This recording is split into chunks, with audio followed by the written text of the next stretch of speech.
কথায় বলে দিনের শুরুটা যদি ভালো হয় তাহলে সারা দিনটা নাকি খুব ভালো যায়। তাই ঠিক করলাম আজ আর পড়ে পড়ে 10টা পর্যন্ত ঘুমাবো না। আজ বাইরে বেরোবো এবং ভোরবেলার প্রকৃতিকে দু চোখ ভরে উপভোগ করবো। প্রত্যেকবারে ছুটতে নিয়ে যান, দারুণ তো।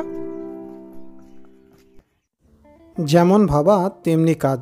খুব সকালবেলা ঘুম থেকে উঠে একেবারে ফ্রেশ হয়ে চলে এলাম প্রকৃতির মাঝে, আর ধরে নিলাম এই ছোট্ট গ্রাম্য পথটি। দুপাশের ঝরা পাতাই বলে দিচ্ছে বসন্ত এসে গেছে, আর এই পথ ধরেই এগিয়ে চললাম গ্রাম্য প্রকৃতিকে উপভোগ করার জন্য।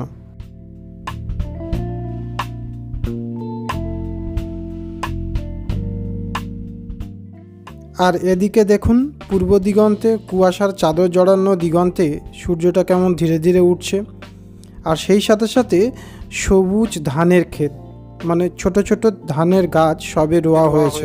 সূর্যটা আস্তে আস্তে ওদিকে উঠতে থাকুক, আর চলুন আমরা এই সরু পথটা ধরে আরও খানিকটা এগিয়ে যাই। আরও খানিকটা এগিয়ে যাওয়ার পর এরকম একটা জিনিসের দেখা মিলল। যারা গ্রামের দিকে থাকেন তারা এই জিনিসটা দেখে সহজে বুঝতে পারছেন যে এটা একটা সেলো ঘর, অর্থাৎ এখান থেকে জল সরবরাহ করা হয় চাষের ক্ষেতগুলোতে। এই যে ঘরটা দেখতে পাচ্ছেন এর ভিতরে আছে পাম্প, এবং সেই পাম্পের সাহায্যে এই যে পাইপগুলো দেখা পাচ্ছেন, এই পাইপের সাহায্যে কিন্তু দূর থেকে দূরান্তের ক্ষেতগুলোতে এখান থেকেই জল পৌঁছে দেওয়া হয়।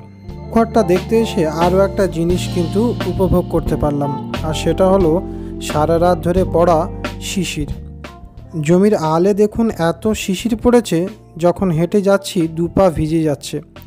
এটা কিন্তু আলাদাই একটা অনুভূতি এনে দেয় আমাদের মধ্যে। যদি কখনো বাড়ির কাছে এমন মাঠ থাকে একবার গিয়ে দেখবেন, দারুণ লাগবে কিন্তু। স্যালোঘর দেখলেন, মাঠের শিশির ভেজা আলো দেখলেন। এবার চলুন আপনাদেরকে আরও একটা জিনিস দেখায়। এই যে পাখিগুলো দেখা পাচ্ছেন, ভোরের সময়টা একটু নিরিবিলি থাকে বলে সবাই এসেছে মাঠ থেকে ধান তুলে নেওয়ার সময় যে সমস্ত ধানগুলো পড়ে যায় সেগুলোকেই খুঁটে খুঁটে খেতে। আমি যাওয়াতে কেমন উড়ে গেল দেখুন, দারুণ লাগছে কিন্তু। আর একটু আগেই যে বলছিলাম মাঠ থেকে ধান তোলা হয়েছে, সেই ধানগুলো এখানে গাদার আকারে ডাঁই করে রাখা হয়েছে। পরবর্তীকালে এখান থেকেই ঝাড়াই মাড়াই করে বাড়ি নিয়ে যাবে সবাই। এই রাস্তা ধরে আরও একটু এগিয়ে যাওয়া যাক। এই রাস্তার সবচেয়ে ভালো যে জিনিসটা সেটা হলো দুপাশে এমন তাল আর খেজুরের গাছ। ওই রাস্তা ধরে যখন বড় রাস্তার ওপর উঠলাম তখন দৃশ্যটা কিছুটা এরকম, সর্ষের ক্ষেত আর পূর্ব দিগন্তে আস্তে আস্তে সূর্য উঠছে। দারুণ এক দৃশ্য। এগুলো দেখতে দেখতে মনটা জুড়িয়ে যাচ্ছিল, আর সকালটা দারুণ হয়ে উঠছিল। এছাড়াও এখানে আছে কিন্তু বিভিন্ন রকম সবজির ক্ষেত। দেখুন কত সবজির ক্ষেত চারিদিকে।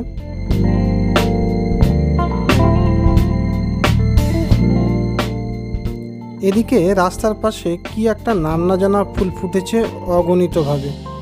আপনারা কেউ যদি এই ফুলটাকে চিনে থাকেন তাহলে আমাকে কিন্তু কমেন্ট বক্সে জানান। আমি এই ফুলটার কি নাম সেটা কিন্তু জানি না।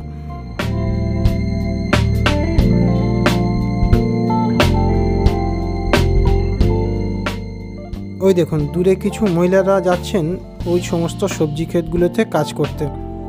এনারা কিন্তু প্রত্যেক দিনই এখানে কাজ করতে আসেন।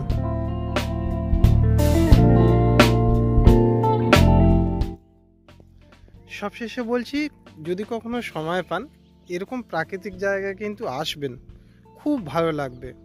দেখবেন সকালটা এরকম যদি শুরু হয় সারা দিনটা কিন্তু আপনার খুব সুন্দর কাটবে।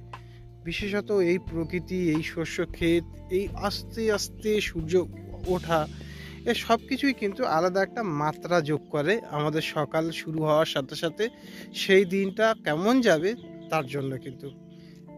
তবে শেষবেলায় আরও একটা জিনিস দেখলাম, আর সেটা হলো একটা ঘোড়া। এই পোষা ঘোড়া নাকি? প্রত্যেকবারে ছুটতে নিয়ে যান, দারুণ তো।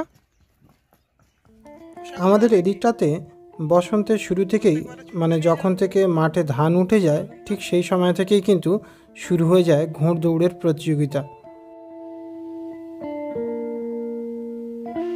এদিকে আরও একটা জিনিস করলাম। ছোটোবেলায় যখন আমরা বন্ধুরা মিলে কোথাও যেতাম, কোন একজন বন্ধুকে এরকম শিশির ভেজা গাছের তলায় দাঁড় করিয়ে দিয়ে একটা ডাল ধরে নাড়া দিয়ে তাকে ভিজিয়ে দিয়ে বেশ মজা পেতাম। আজকে যখন সেই কাজটাই করলাম তখন সেই ছোট্টবেলার কথা মনে পড়ে যাচ্ছিল বারবার। চলুন আস্তে আস্তে আরও একটু এগিয়ে যাই। চারিদিকে শস্যের ক্ষেত আর আস্তে আস্তে সূর্যটা উঠছে, দারুণ লাগছে, এক মায়াবী পরিবেশ এক কথায়। ঘাসগুলো দেখুন কতটা শিশির সিক্ত, এগুলোই বলে দিচ্ছে সারা রাত ধরে কতটা শিশির পড়েছে। এদিকে দেখুন কিছু পাখি কিন্তু চিরাচরিত প্রথা মতো তারা বসে আছে ইলেকট্রিক তারে, জানে ওখানে বিপদ, তবুও কেন যে মরতে এখানে বসে তা ভগবানই জানে আর ওরাই জানে। সকালবেলায় এই যে ইনি এনার কাজ আরম্ভ করে দিয়েছেন, মানে গোগ্রাসে খেতে আরম্ভ করেছেন।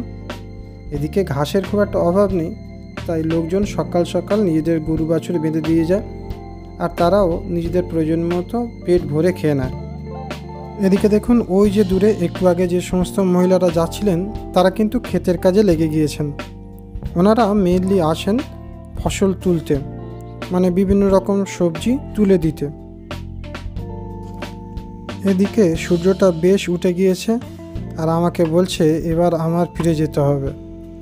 আস্তে আস্তে চলুন এবার ফিরে যাই, কারণ এখান থেকে গিয়ে আবার অফিসে যেতে হবে। আজকের মতো ব্লগটা এখানে শেষ করলাম। কেমন হলো জানাবেন, ভালো লাগলে একটা লাইক করবেন আর এরকমই ব্লগ পেতে চ্যানেলটাকে এখনই সাবস্ক্রাইব করুন। Thank you so much.